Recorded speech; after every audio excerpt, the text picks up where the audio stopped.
Morning, everyone. My name is Reverend Maria Hartz Kleinberg. It is a pleasure to welcome you to St. George's today.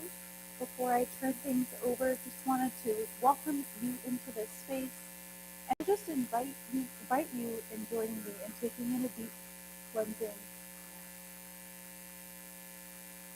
to get ourselves here, to remind ourselves that we are surrounded by a community of people that love us and care for us, and that we are in community with today as we remember art.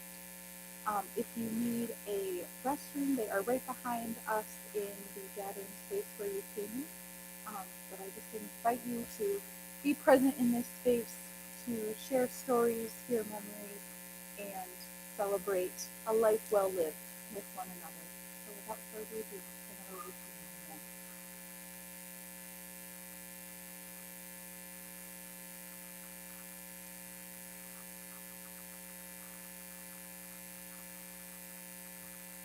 Good morning, everyone. The Piacelli family and I would like to thank you all for joining us in celebrating my husband, Arthur Michael Piacelli's life.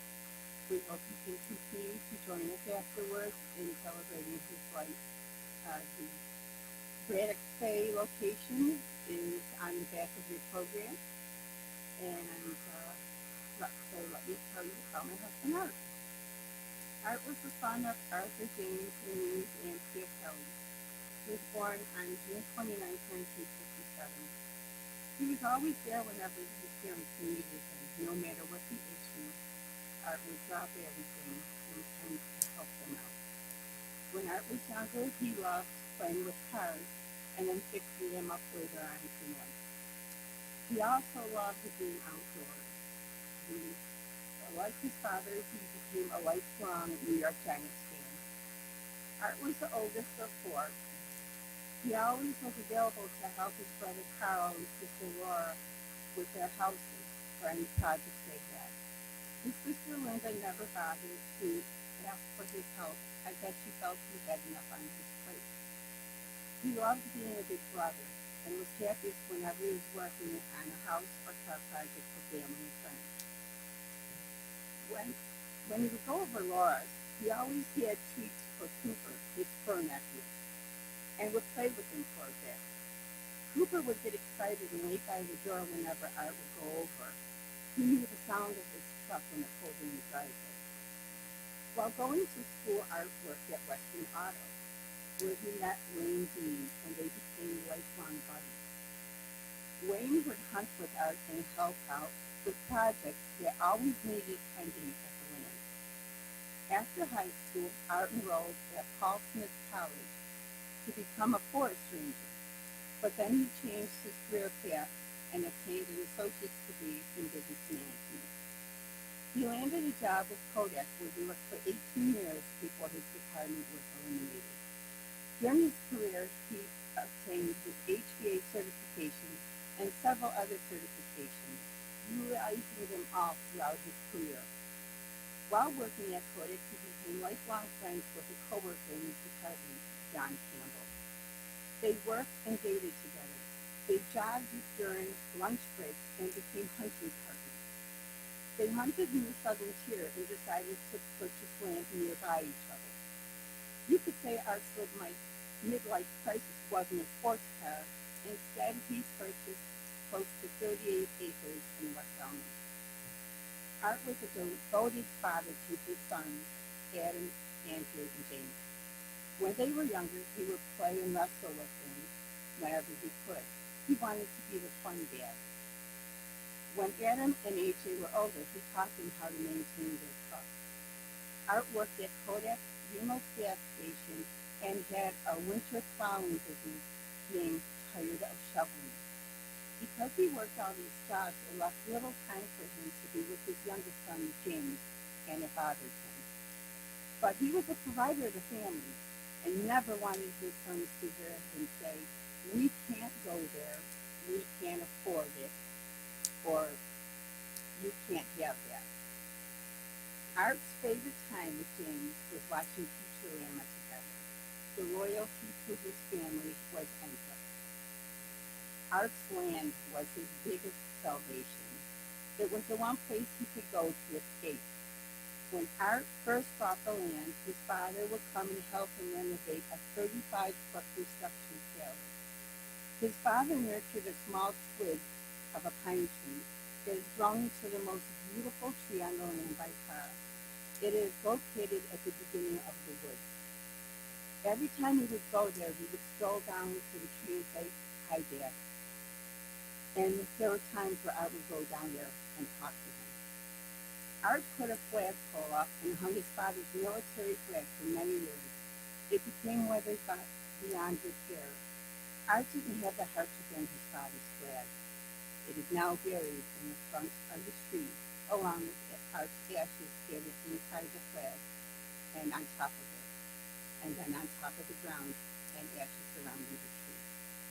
He will forever be with his father, and there will be a marker placed on that site. Art loves trees. He planted 1,500 pine trees to produce a Christmas tree farm. He also planted several fruit trees, grapevines, and a raspberry bush. The chestnut tree was the last tree he planted 6 years ago. With the land having natural spring water flowing throughout the property, Art had an 18-foot deep pond built. It took 4 days to fill, and he stocked it with large and small mouth bass and bluegill. He made several trails on the land and in the woods for four-wheeling and nature walks. Art built several stands and placed several more metal hunting stands, 15 in total throughout the land. And they were all named: the pond stand, the White House, the concession stand, the winery, and the bear stand. And they all have a story to their name. The trailer started out as a place for Art and 3 or 4 of his buddies to bunker during hunting season. Once the boys were old enough to hunt, he had to expand the trailer. Art taught all 3 of his sons how to hunt, and all the hunting and safety handling of a pistol, rifle, and bow. From target and skeet shooting to cleaning them, walking and climbing safety procedures. He taught them all on their first kill how to process a deer, and later mounted their antlers with rawhide as a souvenir. I learned all of this as well during their hunt. One summer day, we were walking down the grapevine trail. We spooked out Big Ben, which is a 10 to 12 point buck that I made. I thought he was laying under the apple tree. I saw the back end and thought, "Is that stray horse?" Art said, "No, that's a buck." And I was hooked. I bought a hunting license, a shotgun, and I hope Big Ben is still roaming the land. Art expanded the trailer 4 more times to double the width and extend the length to 45 foot, with a wraparound deck, solar panels, and a backup generator, cast iron wood burning furnace, and propane wall heaters provided us with all the comforts of home. We would go there until the seasonal road became a challenge. After all the renovations, only 2 ties of the original trailer are left, covered in C-111. Art also built 2 sheds and built 1 string all beside each other. We were going to do more updates as we planned on doing snowbirds once I was ready to retire. The last time we went there after 3 years of abandonment, we decided last fall to purchase another trailer this summer and put it where he wanted to build a house. It was going to be our summer home, but once we found a house in South Carolina with a pool, we decided to save the land during the spring and fall season only. Unfortunately, this project won't be completed. We had 21 wonderful years of memories of the land. It's where Art proposed to me. Numerous summer and hunting seasons with family and friends, and many endless projects for daily visits.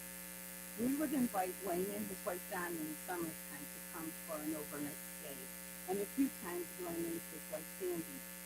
Wayne was always ready to help out with the project and do what practice shoots. A lot of memories, laughs, drinking, and shots were consumed. Glenn became good friends with us and would hunt with us every year and help out with projects. Glenn and Sandy still help out when needed and are greatly appreciated. Art is now scattered throughout 17 areas of the land he trusts to be cherished. He will forever be at home, while the rest of him will be in my arms. We will be together for eternity, for now physically, until forever spiritually. One day he will come for me, and we will continue where we left off. Art had many friends.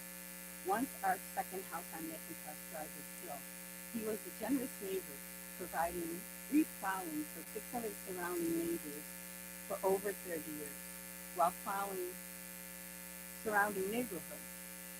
At his highest season, he would plow 33 paying customers before going to work, and often would only have 2 to 3 hours free. They all appreciated Art's free plowing service. Bob, the family dentist, and Julie, Kevin and Sammy, John and Angela, Ray and Lori, and our next door neighbors, Ralph and Shirley, and Alex and Natalia, and their 3 beautiful children that always put a smile on our face. We were truly blessed to have wonderful next door neighbors and neighbors around us. We all helped out and watched out for each other. Many great times, from the 4th of July annual parties at John and Angela's house for several years, beer socials, and occasional parties. We became very close friends with Ralph and Shirley. They joined us for weekly nights out at Bill Gray's for trivia night. We had several dinner outings, Seneca casino trips, and overnight New Year's Eve stays at casinos. But our favorite was game night. Every 2 weeks from 7:30 to 2 in the morning, we would go at each other's houses, have laughs, snacks, and drinks galore. Even after we moved, we would have Zoom meets so we could continue game night. We had many great memories. Art often would talk about 2 of his favorite memories on McIntosh. When the neighborhood kids were young, the men would take them trick-or-treating. The guys would take a wagon filled with ice and beer while the kids went to houses. I think the guys had more fun than the kids. His second favorite memory was the neighborhood get-togethers. The first guy to leave would find the next morning all the beer cans piled or stacked in their driveway. Art talks about the time they made a beer can wall. Art believes it was Bob's house. And once he opened the garage door, there it was, a wall of beer cans. He cherished the good old days at McIntosh Drive. Our life started together after Art's divorce. His youngest son, James, told him he needed to start dating and suggested an online dating app. He chose Yahoo Personal, and that's where he found my profile. He told me once he saw my picture, he said to himself, I've got to meet this girl. She's hot. Once he checked out the rest of my profiles, he realized we had a lot in common. We were both looking for the same type of relationship. He tried 5 times to reach me. Every time he went to save or press send, something would need his immediate attention, and it would distract him to lose everything he typed. 5 times I told him I would have stopped at 3 and took it as a sign. He said, no, I was determined to meet you. I was so hooked on your picture, I had to meet you. And finally, he succeeded. I received a 2.5-page story of his life with every type of contact he could give me. I was so impressed. I couldn't believe that someone would start off with a life story that I had to respond back with a briefing of mine just to even it out. We've conversed over 2.5 months every night. It was the start of Thanksgiving and Christmas season. One night we talked from 8:30 at night to 7 in the morning about the similarities in the traditions that our families have. He stopped and said to me, my son James is going to wake up in a half an hour. He's going to come in my room and watch Futurama together. We've been talking all night. It's going to be a long day. And he laughed. We were going to meet after the holidays so that he could think through all the gift and home expenses. He couldn't wait till the middle of January. So we met at Red Lobster on January 4th, hence our email address, artnear104@yahoo.com. Till his dying day, we both vividly remember our first date down to every detail. We often would go down memory lane. When he was admitted on the 13th, I texted him on what I was wearing. He laughed feeling them under the color of my top. 11 and a half years later, we married on September 25th in this church. Art passed away September 25th, 2025. Art was well-rounded handyman, known to his family and friends as the go-to guy if you ever needed anything fixed or an extra helping hand. He was more than happy to help anyone. He was self-taught in all types of construction, electrical, and plumbing, besides car repair. He loved working on automobiles and always said, no matter what, I'll always have a truck for the rest of my life. He always kept a tow chain in the bed of his truck and tools. Several times he stopped and helped people stuck in ditches or for vehicle breakdowns. He liked fixing things around the house and land and remodeled his first house basement and last house into a man cave party room. He joined the kitchen committee remodeling project for here at St. George Episcopal Church. Art participated greatly in construction from beginning to end. He endured many obstacles with one member, but bottom line, he said, I'm not going to walk away like others have. It's for the good of the church. He wanted to make sure it was done right, and he had no intentions of walking away until completion. He also donated Christmas trees from his land he left down and volunteered for the Apple Sausage Tent and other projects and events as needed. Art was very patriotic, always wearing patriotic t-shirts with eagles, flags, and flames. He has an MIA flag and several American flags that are hung at the land and our house in South Carolina. He loved Toby Keith's patriotic songs and would sing along to them. When my last car broke down, Art said, why don't we donate to Wounded Warriors? When his truck reaches its end, I will donate again to Wounded Warriors in his honor. In 2024, Art was diagnosed with pancreatic cancer. He went through 3 months of chemo and 25 treatments of radiation. He was cleared, only having follow-up PET scans every 3 months. When he was diagnosed, he told me to retire. He mentioned his bucket list of Vegas, Grand Canyon, Alaskan cruise, and a return to Hawaii to visit the Big Island. We planned a Vegas and Grand Canyon trip the week of Halloween in 2025. Our pick that time as he was looking forward to seeing people in costumes, and his favorite entertainer, Jeff Dunham, was performing during our trip. He was counting the weeks to my retirement. We were excited to start living our lives to the fullest. We had plans. I would do shows throughout South Carolina and would stay extra days to explore the entire state. He loved going to gem mines and following the veins for a big trip. He wanted to do road and train trips across America. He went from having a minimum of 25 years to only 11 months. Assetized, anesthetized, and quickly took him from me and his family. We found out Saturday, September 13th, from the ER doctors that he had not much longer to live. He was given weeks, if not days. I stood with Art the entire time, sleeping on a love seat and then a lounging chair, doing as we always did, holding hands while we slept every night. The night before discharge, he woke up just before I left me, and he asked me, so what happened today? I had to tell him I had to leave the hospital. They're setting up. I'll tell you when I get back. It's like the days prior, slipping in and out of consciousness didn't happen. When I came back, he was sleeping, and suddenly he was acting out emotionally. I asked him, honey, what are you doing? He mentioned, I'm stocking shelves. He was back at Western Auto. He kept saying, goodbye, nice seeing you again. Thanks for stopping by. Okay, I'll see you later. I asked, who do you keep saying goodbye to? He replied an old friend's name. Carl was with me and I remembered Art's friend Bob. I told Carl, Bob passed away 25 years ago. They're coming to grieve him. That was the last day Art was able to say I love you to me. The morning of discharge, he looked at me and said, I know what's going on. I said to him, I'm sorry, we're both being robbed. And he closed his eyes and again not than just to say goodbye. So we all went home, brothers, sisters, and hospice visitors. And Art would only open up his eyes whenever he said the right thing that would prompt him to.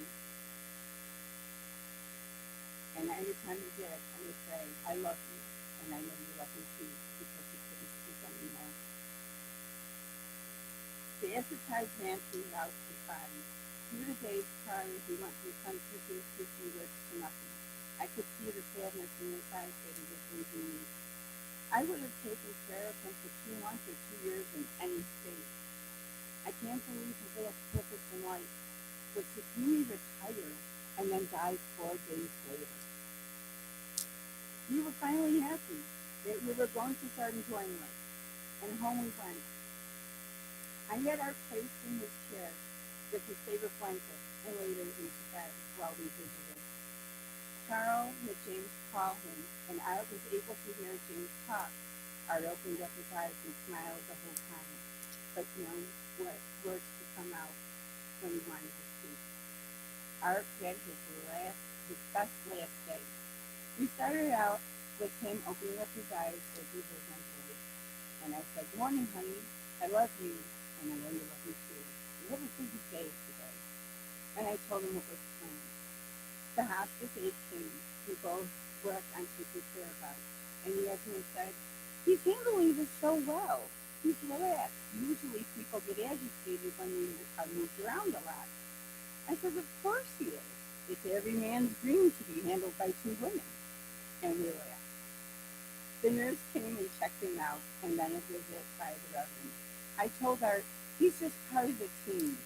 I just couldn't tell him that he deserved to give him his last rites. Afterwards, as he requested days earlier, I shaved Art, and I told him I did a better job than he did. No nits. Next was the trimming of the hair, and I wanted him to truly enjoy his last hours. I gave him a full body massage, head to toe, with many kisses with face, heart, and hands. I would often kiss Art's head. And later on, his favorite nightly ritual of a good overall back stretching. After I was done, I held him in my arms and talked about when we met in special times in our life that we shared throughout the day, and with many more kisses. I was trying to distract him of the transitions he was going through, and to think only of good memories. Maybe I should have waited to do it on his 27th, but his body couldn't wait. I asked Art not to die on our anniversary. I wanted the best day of my life to not be also the saddest day. And I asked him to have it be my last anniversary gift on him, but it wasn't.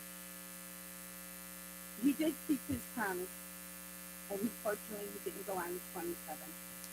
I guess you can't always get what you want when someone of a higher power has the final decision. Later that night, he left me. He never felt any pain and went so peacefully and quietly took his last breath.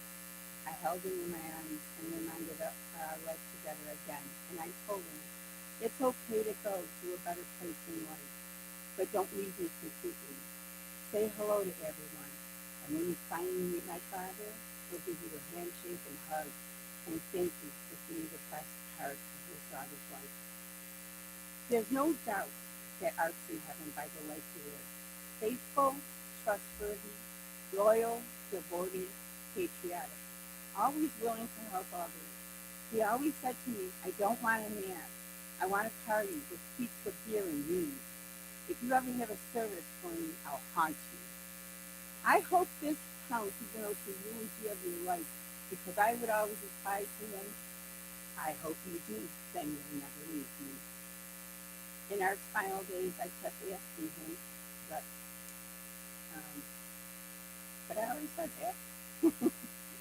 So, this was in Art's last anniversary gift. 2 weeks earlier, he kept asking me, is anything coming in the mail for me yet? He ordered another piece of the next jewelry collection. I found it in the mailbox on the 27th. I waited for him to return to open it while I repeatedly played our wedding song, The Broken Road by Rascal Flatts. Art picked out that song, and it truly is a path of how we met. He will and always will be the best part of my life. And that's what Art's like. Family, friends, work, his land, our life together, and his final days. I'd like to give special thanks to Glenn and Candy Spencer, Jim Story, and Keaton Conley, who have helped me immensely throughout from the time Art passed. I'd also like to thank Carl, Linda Nelson, Laura Piacelli, and Joanna Ganucci for being available if I needed them for any type of support and for emotional support that I got from them. Thank you all. And at this time, I'm turning the podium over to Art's siblings for a few close friends who would like to say a few words and share some stories, a final blessing from Reverend Maria, and a final prayer. Please join us to continue our celebration of life after this.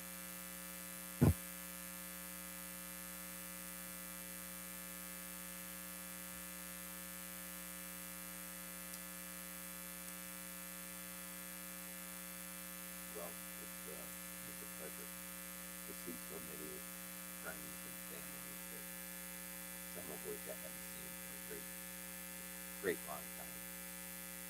And Marianne, thank you for a beautiful tribute. It was wonderful. For those that don't know me, I'm my brother Art's younger brother Tom. And on behalf of Marianne and the rest of the family, I want to extend a heartfelt thank you for your attendance here today. It means a lot. I'd also like to thank my sisters, Linda and Laura, for their input on my comments here today. If asked to describe my brother, I would say, as my sister Linda suggested, he was a doer. He was, for most of his life, involved in some sort of project, repairing, fixing, remodeling, something. He had a knack. He had a real wide skill set and a very positive, can-do attitude when it came to fixing things. I think the only thing he liked more than fixing things was buying tools and gadgets to fix things. As anyone has ever seen his workshop can attest, it was very thorough with many. I think medium-sized Ace hardware stores was probably just a message. But more importantly, he was a giver, as Marianne eloquently pointed out. He was very generous with his time, with his truck, with his tools, and with both family and friends. I can recall when I bought my first house, and I went to take a shower, and hot water wasn't available. Of course, the hot water was gone, and he was always my first call. Oh, that's not a problem. 2 pipes, hot, cold. I'll pick one up at Home Depot. We had it done that day. I also remember buying a large mahogany desk at a used furniture store for sale, not thinking how I was going to get it home and pick it up. That's once again a call to Art, and he brought his truck, and somehow we managed to get that 5,000-pound desk. I don't know how we did it, up my stairs, and I used it when I wrote these comments, so thank you again for that. First time my brother met my wife, Sally, was when he towed her car after it had been left a day or two long on the wrong side of the city street. He came with his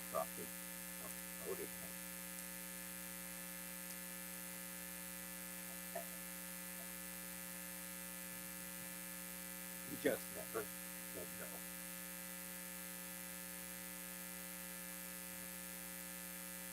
Not a bad way to be remembered. Um,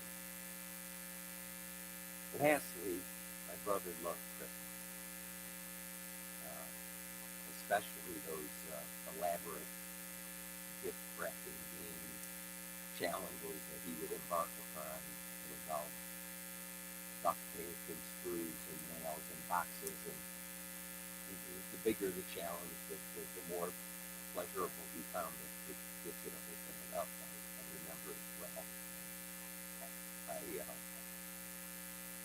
I hope I can emulate just a little bit of generosity going forward, especially this Christmas season. So I'll finish where I started. I want to thank everybody again for coming, and I hope you can join me for lunch. Thank you.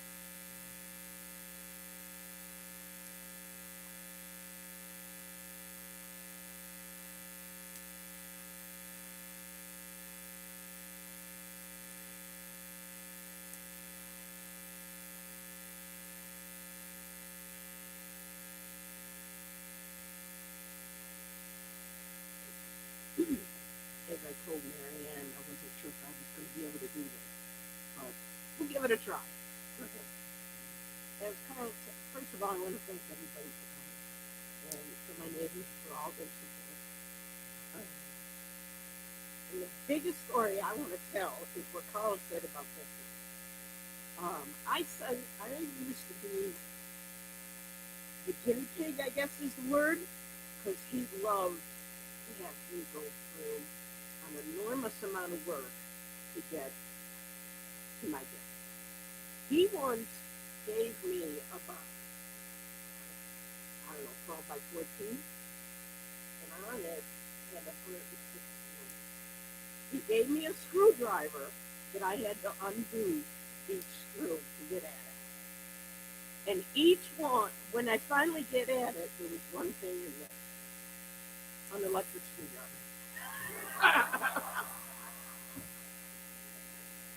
That was probably the best thing that he did. One of the better ones that he did for me. Like every Christmas he'd come up with something.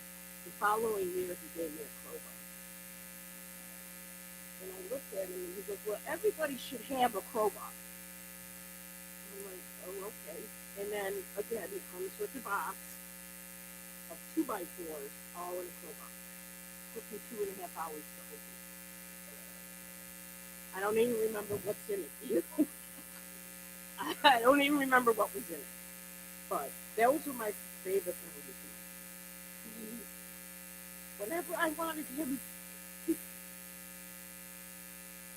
but I want to say a thank you again to everybody that came, to my neighbors, who were my support. And I also want to say a happy belated Mother's Day to all the mothers out there. And to my mom, who ironically is 6 years old today. So I know the two of them are up there. But the thing I got telling me to shut up and stop crying. But again, thank you all for coming. And even Carl, thank you for all the support. And you guys, that's it. That's my story. That's all I'm saying.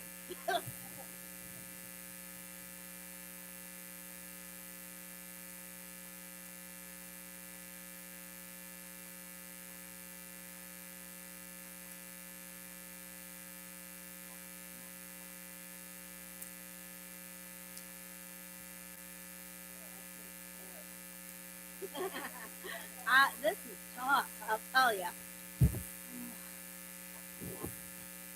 Hello all. As I look around this room, I see many different faces. Some I know, some I don't know, and some simply I've not had the chance to meet yet. But we're all here for one reason. Art Piacelli touched each of our lives in some way, somehow, and in one form of another. To many, he was our Piacelli, but to me, he was Artie. When I first met him, I remember thinking how sweet he was. I just wanted to pinch his cheeks. He had a gentle spirit, and I truly did not believe that man had a mean bone in his body. So yes, my name is Kim Story, and I have known Artie's wife Marianne for more than 38 years. Yes, ma'am, I'm showing our age. Even before I met Artie, I felt like I already knew him. When they were dating, Marianne would tell me about all the times they spent together, going out to dinner, seeing movies, sharing picnic lunches. After each date, she would call me and tell me everything. We'd be on the phone for hours, laughing and everything. He made her heart flutter. And when he proposed, she was absolutely overjoyed. From the very beginning, it was clear how much love they shared. I do got a story to tell. Artie loved his land, and rightfully so. It was absolutely beautiful, it was tranquil, and I had the opportunity to visit many times. And one of the memories I always cherish is Artie would help me with my four-wheeler, loading it onto his trailer and hauling it down to the land so I could ride. Then after a while, he got smarter, and he started coming to my house and having me drive the four-wheeler up his two ramps. And I was terrified of heights. I kept telling myself, don't look down, don't look down. And somehow I made it up those ramps without going through his back window. That was my biggest fear. That took trust, but my job was not over. Once we got there, then he would tell me I had to bring the four-wheeler down. So I'm like, really? I thought he was nuts. I had to drive it down backwards. But Artie had faith in me. And with his encouragement and guidance, I made it down that ramp. I was so proud of myself that I did it 3 or 4 more times. And it was easy. In closing, Marianne and I would often talk on the phone after they moved down to South Carolina. And she would put her speakerphone on her phone, and Artie would be in the room or nearby and be able to join the conversation. And when the conversation would end, he would always say, "Good night, love." And it was such a simple thing, but it said so much about who he was: warm, loving, and devoted. And I am grateful that Marianne brought him to my house last week, and I had the pleasure of saying, "Good morning, Artie," one more time. That is a moment I will always hold close to my heart. Thank you, everyone.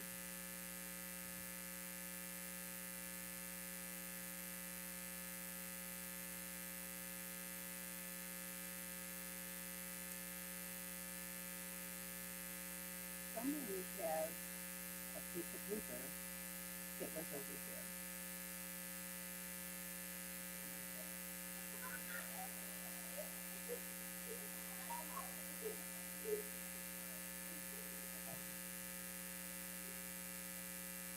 John Campbell, our co-worker at Kodak, was not able to come today due to illness. He says he's hanging up. So I'm going to share a story. For many years, John worked alongside Art at Kodak in the film testing development department. Art was someone you could always depend on, and he took great pride in doing his job. When the bell signaling a problem with the elevator or it was time to change the film, Art was always right there, never hesitating. He moved quickly and purposefully, making sure everything was done on time and correctly so the film could be processed. His dedication and reliability never went unnoticed by his colleagues. Outside of work, Art was a good friend and loyal friend, and a pleasure to be around. We spent many good times enjoying pizza, beer, and of a pizza wings, and of course beer. There were special times sharing laughs, stories, strengthening our friendship well beyond the workplace. John also shared a deep love for the outdoors, and this created many lasting memories hunting together. Art gave great advice when we were buying hunting land in Hornell. The advice made it possible for us to get a landowner's go permit, something we greatly appreciated and would not have had without his advice. Art was a true sportsman and an accomplished hunter who had respect for the land and the environment. He wanted to protect the land for his sons. Each year, Art ordered and planted trees. He also trimmed the brush and trees to promote new healthy growth.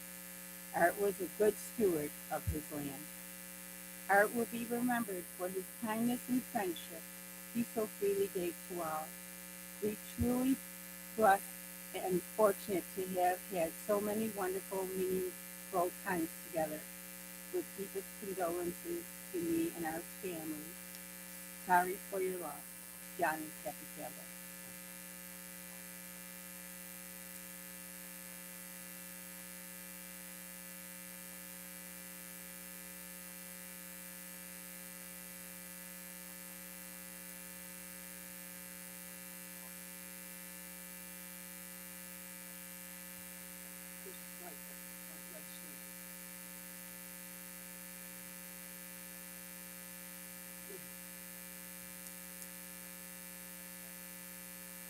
Before I met Art, we were living in California. Kodak had a deal that got everybody from all over back in Rochester. So they had a program, and I put in somebody to meet to go hunting, fishing.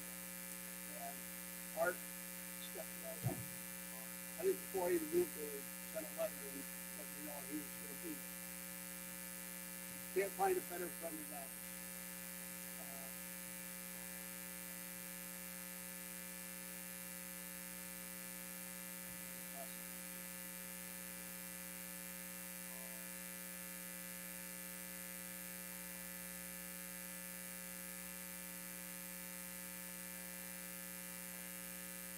People who live here that have similar interests, I told them that I'm linked up to hunting or fishing and all that. And he had his friend named Beans too. They are both best friends since we moved here in '94. We lost Wayne last year and Art. Was the best two friends I've had being here. I spent years after the rifles running on Art's land. My wife and I spent weekends hunting there out. And events we enjoyed. A couple Christmas we used to get together for Christmas. Barbecues and stuff. And New Year's too sometimes. But that helped us introduce me life living friends and new stuff. Like everybody says, he's a hell of a good guy. If we needed anything, he was there, and I was there to help him. We kept things together, his land, and I come also. His tools, new tools, full set of tools at home, full set of tools on the land, tools everywhere. I have a lot, but I don't see that much. But, I'm going to miss him. To move across the country and have somebody step right up and be in front of us. I'll never forget that.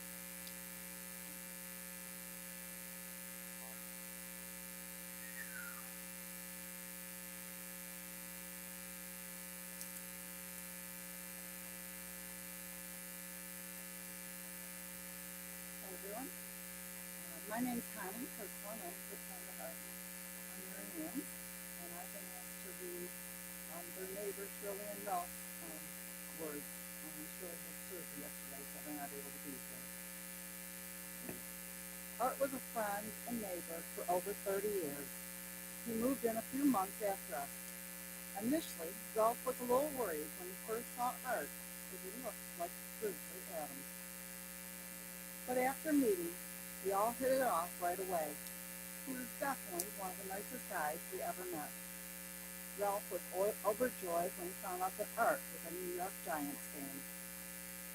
Art had a snow plowing business and started from the first winter he would do his neighbor's driveways. We offered to pay, but he refused to take any money. He even gave us a hard time accepting a case of beer as a thank you. When he didn't take it, Ralph would leave a case at the front door and ring the doorbell and leave or sneak over and put it in the garage. Ralph used to joke about Art being evil Art, as many times when he got home from work, around 4, Art would say, "Come on over for a beer," and next thing you know, Shirley would be coming over and say to Ralph, "Are you coming home for dinner or not?" Usually after 7. They got along so good that it was very difficult for there to only be one beer. Ralph was not very handy around the house and would often ask Art for suggestions on what to do. Art would also lend many tools and often help him with various projects, from putting up a swing set to installing a hot water heater. We always had a good time when we get together with Art, from going to Bill Gray's for burgers, beers, and trivia, bathtub Billy's for food, drinks, and quick draw, the retreat for fish fries, wings, and darts, to Seneca Niagara or Batavia Downs for a little gambling. There wasn't a lot of winning, but there was a lot of fun. We would have game nights where we'd have snacks, drinks, and play games for hours. We even figured out how to keep having game nights via Zoom after Art and Marianne moved to South Carolina. These are just some of the great memories we have and we will remember forever. We miss you so much, Art. Rest in peace, friend. And I'm just going to add a few of my own brief words. Art was always there to lend a hand, as everyone has said. He would help fix things, even lend a listening ear, and he was so much fun to play games with. He was a very kind and considerate friend who I'm going to miss very, very much. Art, till we gather in heaven to play games again, you will live on in my beautiful memories of you. Goodbye, my friend.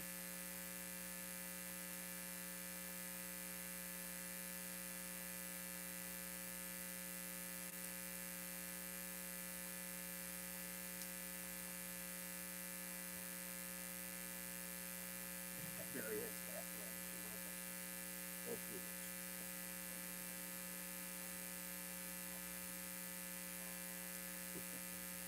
I get you.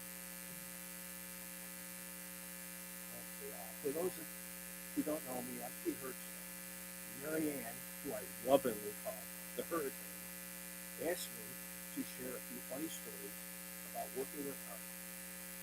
To show a side of art that many may never seen. My wife and I have been members of this church for a long time. Mary Ann and Art started coming to St. Joe as they sat in front of us, and we quickly got to know them. It became good friends. Art and I had a lot in common. We hit it off and started working on some projects together. We did a lot of the finished drywall work in the kitchen. If you happen to go in there and you see the perfection, it was a pain. That morphed into working on Art's snowplow truck, lawnmowers, bush hog, and a few. And Art helped me clear brush from our property, chainsaws from trees down, cut them up, and move them to the road so the town could take them. Art was a very, very, very, very, very strong man with a big heart. He was kind and considerate, and he was strong-minded, but always willing to talk things through. Many times before we started a project, we disagreed. But, on how to do it. But we discuss it, and we come to agreement, and we move on. If I was asked, after working with art, how would I describe it? And I would say, and give me time to explain this afterwards. With love in my heart, art is my hard-headed Italian animal. Now let me explain. After saying Italian, that means nothing. Art's Italian, I'm half Italian. So it's a what? It means nothing. For the rest of it, I can tell you some stories. I have a building in my backyard. I call it my shop. In my shop, I have an automotive. Art asked if he could use the lift and if I'd help him replace ball joints and brakes on various cars. The ball joint Art was removing gave us a hard time. It was so worn out, we couldn't get enough pressure on it to remove it from the steering knuckle. Art was getting a little flustered, with a ball joint. So he grabbed my baby sledgehammer and told me, "Move out of the way." He took a deep breath. His shoulders rose up like this, his arms came up, and his neck was kind of high.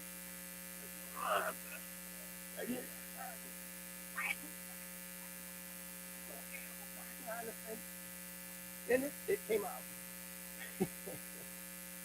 I'm not sure if it, he shook it loose or if it was just plain fear. It just popped out and that was it. I told Art, I said, you're an animal.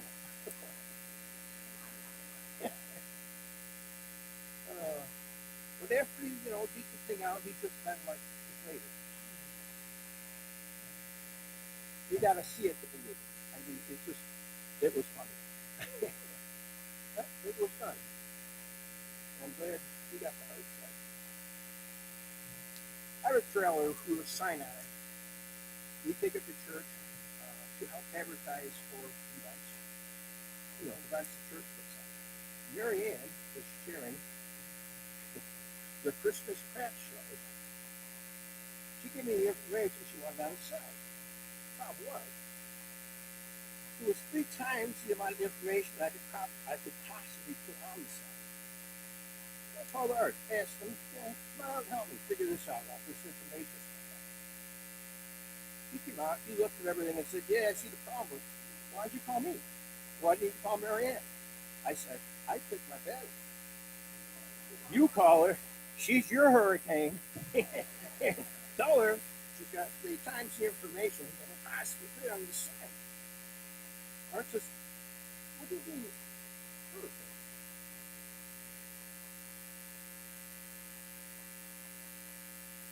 I said, have you ever noticed that she could be calm as a sunny sky, and in minutes she could turn into a Category 5 hurricane? Both of us laughed for a long time after. Mary Ann came to help us, and of course we got the job done. And Mary Ann was really good. She only went to like a Category 1, right?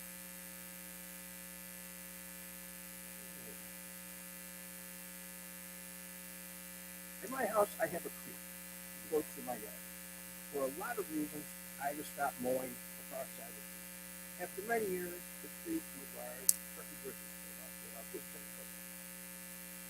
So I wanted to cut them all down, get rid of them, and see the creek again.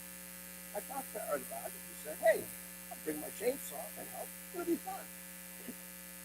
Ever notice that it's always fun to take a chainsaw and go to somebody else's house? I'd pick it up in my house. It was springtime and the ground was wet, so we used a sawzall and an axe, and we cut the roots out around the bottom of the trees, tied a chain to it, and with my tractor, we janked them out. It worked surprisingly good until we got to the second last tree of the day. We cut the roots, chained the tree to the tractor. After 5 tries, it still wouldn't come out, but it was loose.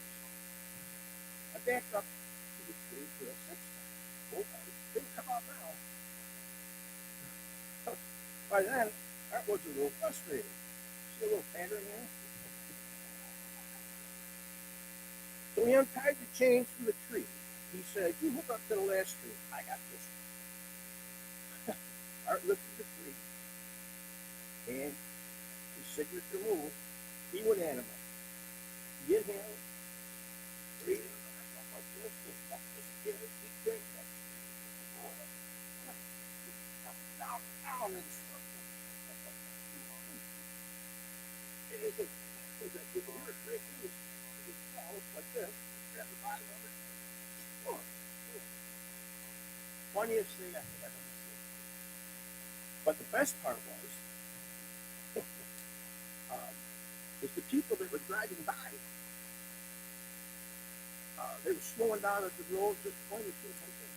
Look at, you know, they had no idea that, you know, he cut the roots, they're pulling out the tractor, loosen it up. He yanked that up as fast as I wish I had my phone. Take a video. Another day, Art called me up, asked me if I had some time to come over and help him with his push hog. We already replaced the motor, take care of some electrical problems, and now the drive home. We had to figure out how to tighten the pulley arms, tension the arms, and just bounce it around too much, and then go on and keep coming off. So he says, I said, what do you got to look at? Art said, hey, I got my new block and tackle over here. It's not like it's good. We'll use that. We can winch it up. Look at it easy. Now, you know, block and tackle, they got like 45 maybe. And it's got the change. They get from one part to the other.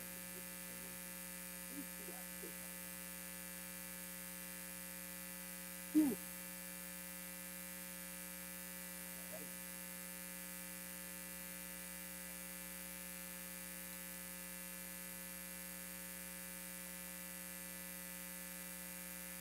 Art got the bush hog off the ground, but then the block and tackle broke loose from the sled and started falling towards Art's head. I saw it in slow motion. The chain was rubbing against his side of his face. Right next to his head. I knew that the heavy part was coming down towards him next. Art went in. He raised his shoulders and his arms, and he caught it a little, you know, I really couldn't tell, but I was sure that, you know, he got caught in it, right? Because it had to be at least a 30-pound piece of wood.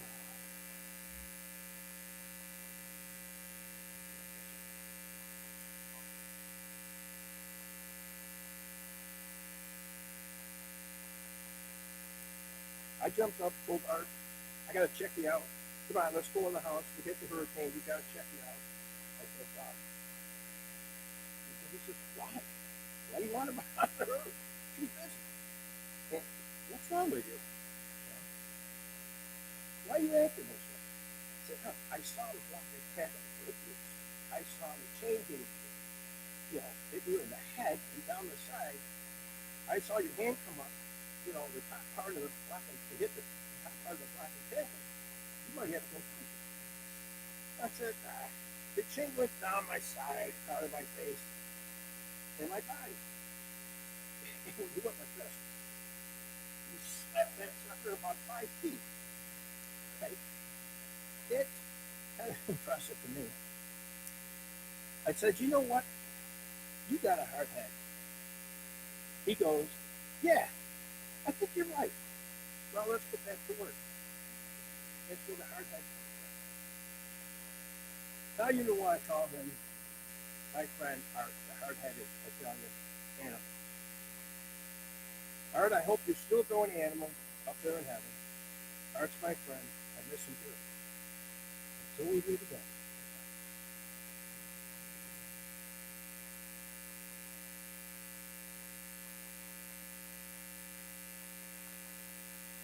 I will invite you all to stand and extend a hand of blessing for our friend Art today. We pray, give rest, O Christ, to your servant with your saints, where sorrow and pain are no more, neither sighing but life everlasting. Into your hands, O merciful Savior, we commend your servant Art. Acknowledge, we humbly beseech you, a sheep of your own fold, a lamb of your own flock, a sinner of your own redeeming. Receive him into the arms of your mercy, into the blessed rest of everlasting peace, and into the glorious company of the saints in light. Amen. And we will pray together the closing prayer that is in your bulletin that you have.